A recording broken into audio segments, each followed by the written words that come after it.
sæl. Forsetakosningar í Rússlandi, viðbrögð formanns Sambands íslenskra sveitarfélaga við samþykkt kennarafundarins og íþróttir meðal efnis í 11 fréttum í kvöld og við lítum inn á blómanámskeið á Reykjum í Ölfusi en við byrjum á heilbrigðismálum sjómanna. Í undirbúningi stofnun heilbrigðisstofnunar sjófarenda en hún myndi bera ábyrgð á heilbrigðismenntun, slysa- og sjúkdómaskráningum, fjarskiptalæknisþjónustu, lyfjakistu og upplýsingamiðlun heilbrigðis- og öryggismál sjómanna. Fjármögnun fyrirhuguð í höndum hagsmunaaðila. Slysatíðni sjómanna með því hæsta sem þekkist. Sjúkdómaskráningu sjófarenda virðist vera mjög ábótavant en engin samræmd slysa- og sjúkdómaskráning til hér á landi. Slysa- og sjúkdómakostnaður mikill fyrir utan vinnutap sjómannsins og kostnað útgerðar eða skipafélags. Það eina sem við þurfum að gera að við þurfum að samræma okkar aðgerðir. Við þurfum að fá samræmda slysaskráningu. Í dag vitum við mjög lítið þeirra sjúkdóma eða tíðni sjúkdóma. Það sýndi sig í smuguferðinu, fyrstu læknisferðinu, að þar voru sjúkdóma 65% af þeim sem þurftu að leita læknis. Brynjólfur leggur til stofnun heilbrigðisstofnunar sjófarenda sem sér fyrst og fremst öryggismál og að samræma þá þekkingu sem fyrir hendi til að fækka slysum með fyrirbyggjandi aðgerðum. Þetta byggist á upplýsingamiðlun, þetta byggist á betri menntun og betri fjarskiptalæknisþjónustu. Hvernig sérðu fyrir fjármagna? Ég tel að hagsmunaaðilar eigi að fjármagna heilbrigðisstofnunina, Landssamband íslenskra útvegsmanna, farmann- og fiskiskip, sjómenn sjálfur, það að segja sjóðirnir. Fjármögnun ekki mikil, við erum að tala kostun upp á milli 10 og 15 milljónir á ári til þess að byrja með.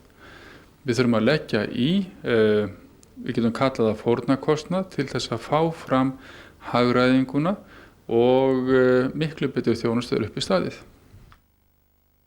Að minnstakosti 100 manns brunnu inni þegar eldur braust út á diskóteki í Maníla á Filippseyjum í kvöld.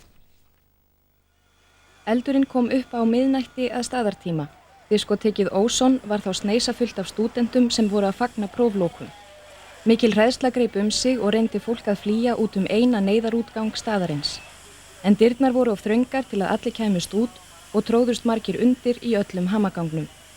Að sögn björgunarmanna og vitna var ekki hægt að hjálpa þeim sem ekki komist út af sjálfsdáðum og þurftu þeir að hlusta á bank og neyðaróp þeirra sem enn voru inni. Grunur leikur á að of mörgum hafi verið hleypt inn á staðinn því að á mánudögum aðeins tekinn hálfur aðgangseyrir. Formaður Sambands íslenskra sveitarfélaga segir það mjög góð tíðindi fyrir grunnskólan að kennarar hafi ákveðið að hefja aftur viðræður flutning grunnskólans frá ríki til sveitarfélaga. Í fljótu bragði virðist hægt að uppfylla þær forsendur sem kennarar setja fyrir viðræðunum og snúa að sveitarfélögunum. Eins og framkom í fyrri fréttum sjónvarps samþykkti fulltrúaráð KÍ í dag að fulltrúarsambandsins komi aftur að vinnu í þeim nefndum sem fjalla flutning grunnskólans frá ríki til sveitarfélaga. Þetta var gert í ljósi yfirlýsinga forsætisráðherra lífeyrismál opinberra starfsmanna. Já, þetta að mínu viti mjög góð tíðindi fyrir grunnskólan í landinu vegna þess að eins og ég hef alltaf sagt að þá það mikið bakslag fyrir grunnskólan ef að þessi yfirfærsla næði ekki fram að ganga núna 1. ágúst næstkomandi og þess vegna það mjög jákvætt að kennarar vilji nú á nýjulegin koma aftur að samningaborðinu þannig að það verður þá unnt fyrir ríki og sveitarfélög og kennara að vinna þessu máli í sátt áfram eins og reyndar hefur nú tekist meginpartinn af leiðinni. Meðal skilyrða sem kennarar setja fyrir viðræðum að sveitarfélög, kennarar og ríkin á samkomulagi að verði lögum réttindi og skyldur kennara og skólastjóra breytt í andstöðu við sveitarfélög eða kennara geti hvor aðili sig sagt upp kjarasamningi í framhaldi af því. Kennarar vilja að frá þessu verði gengið með bókun sem svo verði hluti af kjarasamningi.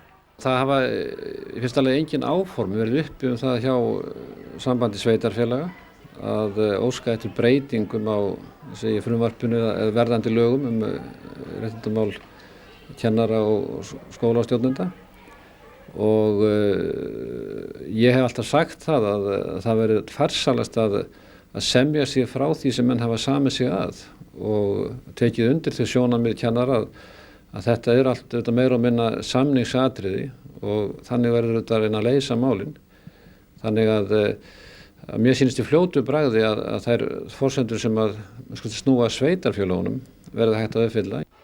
Vilhjálmur segir að samskiptamálin verði að leysa með samkomulagi, að togstreita hafi einkennt samskipti allra aðila í þessu máli of. Nú sé komin tími til að taka upp ný vinnubrögð í þeim efnum. Þá segist Vilhjálmur sannfærður að nú takist mönnum að klára samninga flutning grunnskólans frá ríki til sveitarfélaga og að hægt ætti að verða við þeim forsendum sem kennarar setja fyrir áframhaldandi viðræðum. Það verður allir að leggjast á eitt og þetta er ekkert einkamál ríkisins, sveitarfélaga eða kennara. Þetta er sameiginlegt hagsmunamál okkar að þetta gangi og fyrst og síðast er þetta hagsmunamál fyrir grunnskólan að þetta gangi. Það er búið að leggja í gríðarlega mikla vinnu og við erum búin að ná góðum samningum við ríkið. Það er búið að tryggja að mínu viti nægilegt fjármagn til þess að sinna grunnskólanum með sóma. Mikill skaði ef þetta myndi núna falla. Það er mikill skaði. Gennadij Zhuganov, leiðtogi rússneskra kommunista, sigrar í forsetakosningunum í Rússlandi í júní ef marka má nýjar skoðanakannanir. Hann fær 25% atkvæða en Jeltsin forseti 15%. Gennadij Zhuganov getur unað glaður við sitt ef marka má nýjustu skoðanakannanir. Kommunistar í Rússlandi láta mikið til sín taka þessa dagana og eru áberandi á þingi og halda marga útifundi. Þeir hafa lýst því yfir að þeir vilji endurvekja Sovétríkin og gera þau að því stórveldi sem þau voru. Fylgismenn Zhuganovs komu saman til að minnast þess í gær að 5 ár liðin frá því að Sovétríkin liðu undir lok með samningum milli leiðtoga Rússlands, Hvíta-Rússlands og Úkraínu. Hann minntist á skoðanakönnun sem gerð var meðal íbúa Sovétríkjanna 17. mars 1991 það hvort þeir vildu búa áfram við óbreytt stjórnkerfi og viðhalda Sovétríkjunum. Zhuganov sagði að mikill meirihluti eða 2/3 hefðu sagst vilja halda sama stjórnskipulagi áfram og þess vegna berðust kommunistar fyrir því að endurvekja Sovétríkin. Og það var helst í fréttum okkar klukkan 8 í kvöld að kennarar ætla á ný að hefja viðræður við ríkið flutning grunnskólans frá ríki til sveitarfélaga. Fulltrúaráð Kennarasambands Íslands samþykkti þetta í dag vegna yfirlýsinga forsætisráðherra opinberra opinberra starfsmanna. Kennarar setja hins vegar skilyrði fyrir viðræðum og vilja skrifleg svör við þeim frá ríki og sveitarfélögum. Og það var fullt út úr dyrum á sameiginlegum fundi BSRB, BHMR og KÍ í Bíóborginni í dag þar sem mótmælt var harðlega frumvörpum breytingar á lögum lífeyrissjóð starfsmanna ríkisins, réttindi og skyldur opinberra starfsmanna og sáttastörf í vinnudeilum. Kínverskir embættismenn og hótaði að senda kjarnorkusprengjur á Los Angeles ef Bandaríkin hafa afskipti af hugsanlegri innrás Kínverja á Taívan. Þetta er haft eftir kínverskum embættismanni, spennan magnast dag frá degi milli Taívan og Kína sem heldur áfram heræfingum sínum á Taívan-sundi fram yfir forsetakosningar sem verða á laugardag. Nefnd á vegum heilbrigðisráðherra sem skila á tillögum sparnað og hagræðingu í rekstri ríkisspítala, sjúkrahús Reykjavíkur, Sankti Jósefsspítala í Hafnarfirði og sjúkrahúsins í Reykjanesbæ mun skila niðurstöðum sínum á morgun. Til stendur að auka samvinnu sjúkrahúsana, efla sjúkrahúsin í Reykjavík og minnka yfirbyggingu í Hafnarfirði og Reykjanesbæ. Mikil spenna ríkir á sjúkrahúsunum vegna þess sem í vændum er. Félag íslenskra stórkaupmanna hefur krafist þess að Visa verði meinað að hækka ábyrgðargjald vegna raðgreiðslusamninga og hefur Samkeppnisstofnun erindi til athugunar. Hækkunin kom til framkvæmda í dag. Stórkaupmenn telja ýmislegt benda til fjármála óstjórnar af hálfu Visa, greiðslukortum sé dreift til fólk sem ekki geti talist traustsins vert. Framkvæmdastjóri Visa telur ómaklega að fyrirtækinu vegið og er ósáttur við þessa stórskota hríð frá stórkaupmannum. Ábyrgðargjaldið sé trygging sem menn kaupi og tryggingagjöld séu ævinlega borin af heildinni. Í dag hófst í Reykjavík sérstakt fræðsluverkefni í vímuvörnum fyrir starfsfólk grunnskóla höfuðborgarinnar.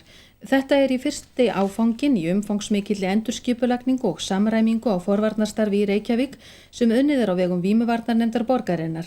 Í hverjum grunnskóla fellur venjuleg kennsla niður þann dag sem starfsfólk verður frætt vímuvarnir í skólanum en jafnframt verður efnt til sérstaks starfsdags fyrir nemendur í hverju skólahverfi. Og þá að íþróttum. Newcastle vann West Ham 3-0 í ensku úrvalsdeildinni í knattspyrnu í kvöld og hefur nú 3 stiga forskot á Manchester United. Fram og Fylkir gerðu jafntefli 26-26 í úrslitakeppni annarar deildar í handbolta í kvöld og helgina lauk heimsbikarkeppninni í norrænum greinum skíðaíþrótta. Heimsbikarinn var örugglega í höndum Björns Deli þegar hann lagði af stað í 50 km gönguna í Holmenkollen í gær en þar lauk heimsbikarkeppninni í norrænum greinum helgina á mjög fjörlegan hátt. Kazakinn Vladimir Smirnov lá veikur og gat ekki verið með og Björn Deli hafði forystu á hann en þeir hafðu yfirburða forystu í stigakeppninni þegar hér var komið sögu. Þarna sjáum við normannin Erling Jevne sem hefur verið með bestu skíðagöngumönnum heims margra ára skeið án þess þó að sigra nokkuð tíman í heimsbikarkeppni. Krister Sörgård frá Noregi kemur hér fyrstur í mark eftir 50 km bestan tíma. Svíinn Anders Bergström stóð sig mjög vel og nær hér öðrum besta tíma og nú að sjá hvernig hinum norðmönnunum vegnar. Hér kemur Björn Deli og tími hans þriðji bestur. Heimsbikarmesturinn lætur sér það duga en hann átti frábært ár fyrir áramót og vann þá meðal annars 5 mót í rykk og varð annar í einu á tiltölulega skömmum tíma. En hér kemur Erling Jevne í mark. Reyndar á eftir finskum skíðamanni og Erling Jevne vinnur hér fyrsta sigur sinn á heimsbikarmóti í skíðagöngu. Og ekki seinna vænna hjá honum og honum var vel fagnað í Holmenkollen. Og hér höfum við svo loka stöðuna. Í kvennaflokki þurfti Manuela Di Centa frá Ítalíu að ná viðunandi sæti í 30 km hefðbundinni göngu þar sem allar voru restar í einu. Gjörlega ganga þetta. En hún hefur átt í harðri baráttu við Jelenu Velbe, hina rússnesku heimsbikarinn í vetur. Þær hafa nokkra sérstöðu og Velbe gat ekki verið með í þessari göngu og þar með þurfti Di Centa að ná viðunandi sæti til að komast fram úr henni og það gat hún með því að vera meðal þeirra 6 fyrstu eða svo. Það var hörð keppni í þessari göngu. Sjáum Di Centa hér í 4. sæti í gula vestinu. En hér kemur Nina Gavriljúk sem snemma tók forystu, rússnesk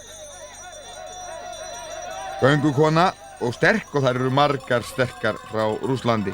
Nina Gavriljúk renndi sér örugglega fyrst í mark, það hafði enginn við henni. Önnur kom svo landa hennar Larissa Lasutina og þriðja norska stúlkan Marit Mikkelsplass.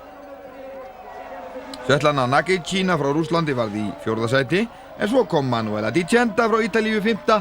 að þessi smávaxna stúlka fagnaði geysilega heimsbikarnum sem hún vann fyrir samanlagða keppni og hún fékk að auki önnur heiðursverðlaun Holmenkollen verðlauni. Að lokum skulum við fylgjast með 4x5 km boðgöngu karla.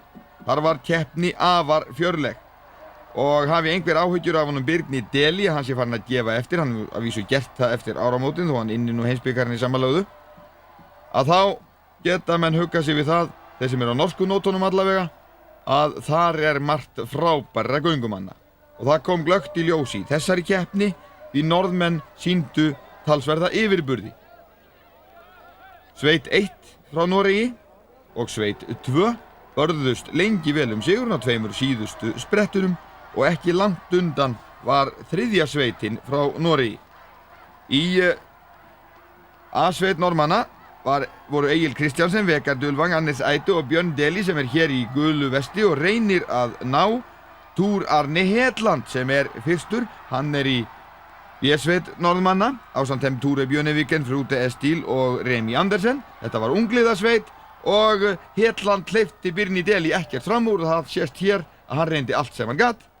B-sveitin vann og ungliðarnir fögnuðu vel. Finnar auðu 3. sæti og Jari Ísometse gekk síðasta sprettin fyrir þá en þetta eru sem sé norsku ungliðarnir sem gutust upp á stjörnuhimninum í skíðagöngunum helgina.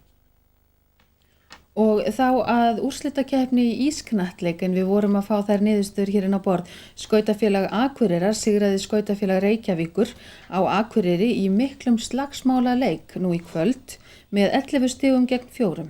Skautafélag Reykjavíkur sigraði í fyrsta leik liðana hér syðra helgina og þurfa liðin því að leika 8 leik næstu helgi. En þá að öðru, ríkisstjórnin hefur samþykkt að veita 3 milljónir króna til reksturs 15 nýrra skjálftastöðva sem settar verða upp víðs vegar landið. Skjálftastöðvarnar 15 bætast við þær 18 sem fyrir eru en þær eru flestar á Suðurlandi með móðurstöð á Veðurstofu Íslands í Reykjavík. Ragnar Stefánsson jarðeðlisfræðingur segir að með nýju mælistöðvunum verði jarðskjálftamæli netið allt landið orðið mjög gott. Stöðvunum öllum komið fyrir nálægt jarðskjálftasvæðum eða þar sem eldvirkni og með þeim hægt að hafa beint eftirlit með allri virkni á þessum svæðum og gefa út viðvaranir ef vart við miklar breytingar. Þá þetta mjög mikilvægur gagnabanki jarðhræringar á landinu. Áætlað að kostnaður við nýju skjálftastöðvarnar verði 27 milljónir króna og sagði Ragnar að tekist hefði að fjármagna hann með aðstoð sveitarfélaga, erlendra aðila, Landsvirkjunar og Hitaveitna Suðurnesja og Reykjavíkur. Ríkið mun hins vegar leggja til rekstrarkostnaðinn við stöðvarnar. Rekstur Lyfjaverslunar Íslands HF skilaði 51 milljónar króna hagnaði í fyrra en það var fyrsta heila rekstrarár fyrirtækisins eftir að það var einkavætt. Heildarveltan nam rúmlega 1,1 milljarði sem tæplega 10% aukning frá árinu áður. Og undanfarna daga hefur verið haldið í Garðyrkjuskóla ríkisins á Reykjum í Ölfusi endurmenntunarnámskeið fyrir fagfólk í blómaskreytingum þar sem áhersla hefur verið lögð á nýjungar á þessu sviði. Á þessu sviði sem svo mörgum öðrum segir tískan til sín og þannig verið að kenna notkun nýrra efna til blómaskreytinga. Og det i grunden er mjög spennandi í øjeblikkene, der kommer eisle makker nye efni, nye stefne og nye tækni. Og til dæmis hérna med brudevønt, med flet. Det blommerblødder, som flettet sammen og notet i, som skrøjt i brudevønten. Og afbærende mængde af grønt og farveblom. Brudevønt med 5 blom. Så jeg ligger med hérna krans, alt ur naturæbne. Og understødende sådan en hagkrans. Og i stedet for at binde med vir, som man gjorde áður, så binder man med band. Det er et spørgsmål, man har umhverfisvænt. Umhverfisvænt því lykilorð hér sem víðar. Og efnið sem nú í móða nota í blómaskreytingar að verulegu leyti það sem tilfellur í hvaða garði sem Afklippur á trjágreinum til dæmis. Ef man gør sådan, så á man að búa til að efnið nýtt til að greine tórna, så brotnar þau. En nýja greine hægt að beygja. Og man gæti i rundt være note næsten lige hvad som En man findes, ef man noter det rætt, kemur mjög skemmtilegt út. Og orðstír íslenskra blóma og blómalistar hefur borist út fyrir landsteinana eins og sjá má á þessu sænska fagtímariti. En hvað segja þáttakendur á námskeiðinu hjá UF Balslef? Ég vil bara fylgjast með því sem að ske og læra eitthvað nýtt. Ég held að maður geti endalaust verið að læra. Og hvað finnst þér einhverjum hafa lært á þessu námskeiði? Og hérna læri ég að nýta svona það sem hendinni næst og virkilega skemmtilegt að búa til úr svona öðruvísi efni og maður lærir alveg helling á þessu. Og þá að veðrinu, spáð norðaustlægri átt næsta sólarhringinn, sumstaðar stinningskalda suðaustan til en annars skolu eða kalda. Allra austast á landinu má búast við dálitlum éljum en annars verður yfirleitt léttskýjað. Norðanlands verður frost á bilinu 0 til 6 stig en hiti 0 til 4 stig sunnan til á landinu. Og með þessum orðum ljúkum við 11 fréttum í kvöld. Fréttastofan verður hér næsta ferðin á morgun með fréttir klukkan 5. Verið sæl.